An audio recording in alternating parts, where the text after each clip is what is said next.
মার্কিন president Donald Trump আবারও ভারতকে নিয়ে কঠোর মন্তব্য করেছেন। হোয়াইট হাউসে সাংবাদিকদের এক প্রশ্নের জবাবে ট্রাম্প বলেন, বহু বছর ধরে ভারত যুক্তরাষ্ট্রের সুযোগ নিয়েছে। তার দাবি, ভারত আমেরিকান পণ্যের ওপর অত্যন্ত উচ্চ শুল্ক আরোপ করেছে, অথচ বিনিময়ে যুক্তরাষ্ট্র তেমন কোনো সুবিধা পায়নি। তবে সমালোচনার পাশাপাশি ট্রাম্প ভারতের প্রধানমন্ত্রী নরেন্দ্র মোদির প্রশংসাও করেন। তিনি বলেন, মোদি তার একজন ভালো বন্ধু এবং দুই দেশের সম্পর্ক এখনও শক্তিশালী। ট্রাম্প আরও জানান, বর্তমানে পরিস্থিতি বদলাচ্ছে এবং যুক্তরাষ্ট্র এখন ভারতের সঙ্গে বাণিজ্য থেকে বেশি লাভ করছে। তার মতে, অতীতের অসম বাণিজ্য ব্যবস্থাকে সংশোধন করার প্রচেষ্টা চলছে। এদিকে দুই দেশের মধ্যে একটি নতুন অন্তর্বর্তীকালীন বাণিজ্য চুক্তি নিয়ে আলোচনা অব্যাহত রয়েছে।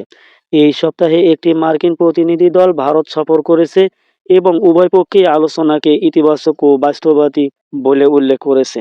বিশ্লেষকদের মতে, যুক্তরাষ্ট্র ও ভারতের অর্থনৈতিক সম্পর্ক বর্তমানে বিশ্বের অন্যতম গুরুত্বপূর্ণ দ্বিপাক্ষিক সম্পর্ক। প্রযুক্তি, প্রতিরক্ষা, জ্বালানি ও উৎপাদন খাতে দুই দেশের সহযোগিতা দ্রুত বৃদ্ধি পাচ্ছে। তবে শুল্ক, বাজার প্রবেশাধিকার এবং বাণিজ্য ভারসাম্য নিয়ে দীর্ঘদিনের মতপার্থক্য এখনও রয়ে গেছে। ট্রাম্পের সাম্প্রতিক মন্তব্য সেই বিতর্কেই আবার সামনে নিয়ে এসেছে। এখন দেখার বিষয়, চলমান আলোচনা শেষ পর্যন্ত একটি নতুন বাণিজ্য চুক্তিতে পরিণত হয় কিনা এবং তা দুই দেশের অর্থনীতি ও বৈশ্বিক বাণিজ্যে কী ধরনের প্রভাব ফেলে। সঙ্গে ছিলাম মেহেদী হাসান, পালস ভিস্টা নিউজ।